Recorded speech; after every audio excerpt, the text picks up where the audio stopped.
ప్రవీణ్ ఏం చేస్తావు? నువ్వు ఏం చేస్తావు? నేను వ్యవసాయం చేస్తాను. వ్యవసాయం చేస్తావా? గ్రాడ్యుయేట్ ఓటర్వేనా? గ్రాడ్యుయేట్ పీజీ చేసినావా?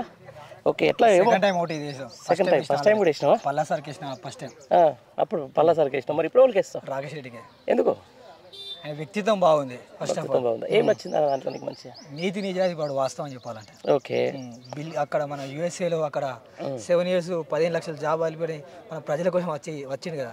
కొంచెం ఎమ్మెల్సీ కాబట్టి గ్రాడ్యుయేషన్ కాబట్టి ఆయన మంచిగా పోరాడతారు కావచ్చు అని ఉద్దేశంతో అతనికి ఏదో అనుకుంటున్నాను. అవునా? ఇప్పుడు కొంతమంది వస్తున్నారు టీవీలలో ముందర వేసుకొని, వాళ్ళు కూడా అధికార పార్టీలో ఉన్న మాకు టికెట్ ఇచ్చిందని చెప్పేసి వస్తూ ఉన్నారు. మరి వాళ్ళకి ఉండదు అవకాశం ఇక్కడ? వాళ్ళకని కొంచెం ఈయన స్టడీ బాగుంది కదా. ఈ ఎమ్మెల్సీ ఓట్లు అంటే మేధావులు వేసేవాడు కాబట్టి ఫస్ట్ ప్రాధాన్యత ఓటు అతనికి వేద్దామని అందరూ ఫిక్స్ అయిపోయారు. ఆల్మోస్ట్ తీన్మార్ మల్లకి ప్రేమందర్ రెడ్డి అంటే ఆల్మోస్ట్ ఎవరు తెలియదు.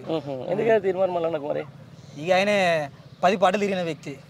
ఫస్ట్ ఆఫ్ ఆల్ చెప్పాలంటే మొత్తం కింద పడి లేపిన పార్టీ అంటాడు, మొత్తం ప్రశ్నించే గొంతుకు అంటాడు కదా. మరి అదేం లేదు, అన్నీ ఉన్నది లేదు, అన్ని కల్పించి చెప్తారు అంతే. అంతకు మించి పెద్ద విషయం ఏం లేదు మనం కదా.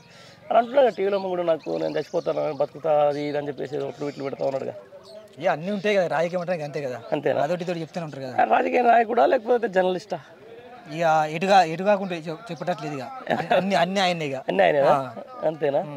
ఓకే. ఇప్పుడు మేధావులు ఓటింగ్ కదా. ఇప్పుడు ఎట్లా అంటే ఇప్పుడు వేరే పార్టీల నుంచి వస్తుంటే జనాలకు సంబంధించిన దాంట్లో నిజాయితీ కావాలా, లేకపోతే ఇట్లా ఎట్లా పడితే అట్లా టీవీలో ముందు మాట్లాడుతూ కావాలా? నీతి నిజాయితీ ఉండాలి ఫస్ట్ ఆఫ్ ఆల్. ఒకటి ఓటర్కు, అందులో మేధావులు ఏమంటారు మరి లాస్ట్కు? ఎలా ప్రజలు మీ గ్రాడ్యుయేట్స్ అంతా ఇక్కడ ప్రాంత గ్రాడ్యుయేట్స్ ఆల్మోస్ట్ 90% రాకెట్కి వేద్దామని ఫిక్స్ అయిపోయారు. ఆల్రెడీ మైండ్లలో తిరుగుతుంది, రన్ అవుతుంది. ఆల్మోస్ట్ రన్ అవుతుంది. Right brother, thank you. ఏం పేరు బ్రో నీ పేరు? కోయాడ్ అశోక్ నా పేరు. కోయాడ్ అశోక్. ఏం చేస్తావు బ్రో? నేను ప్రైవేట్ టీచర్గా వర్క్ చేసుకుంటాను. Private teacher, okay. ఉందా ఎలక్షన్ ఎన్రోల్ చేసుకున్నారా?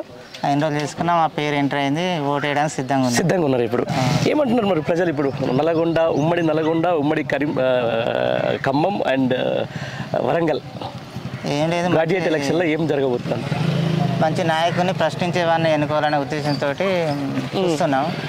దానిలో భాగంగా రాకేష్ రెడ్డి అనే పేరు మాకు మంచిగా అనిపిస్తుంది. ఆయన ప్రశ్నించే నాయకుడు, మంచి చదువుకున్న నాయకుడు, ప్రజల కోసం పనిచేసే నాయకుడు కాబట్టి మేము అటు ఓటు వేయాలనుకొని చూస్తున్నారు.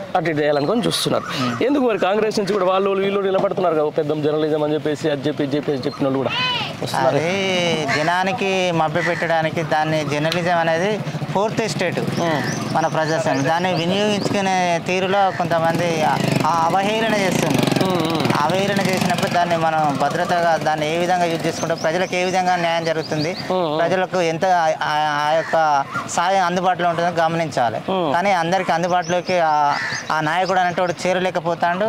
అవినీతి కానీ అలాంటి సంఘటనలు, ప్రజలను బెదిరించడం అలాంటివి జరుగుతున్నాయి. కానీ వివిధ పార్టీలకు జాయిన్ అయినప్పుడు ఈ పార్టీతో ఆ పార్టీతో సపోర్ట్ ఉండి ప్రజలకి వెళ్ళకుండా ప్రజలను మభ్య పెట్టుకుంటే అట్లా యూట్యూబ్ అని అట్లా మోసం చేయడం మంచి పద్ధతి కాదు. అంతే, మంచి పద్ధతి కాదు. ఎవరికి ఉందంటారు గెలుపు అవకాశాలు? అయితే రాకేష్ రెడ్డికి ఉంటాయి అంటారు.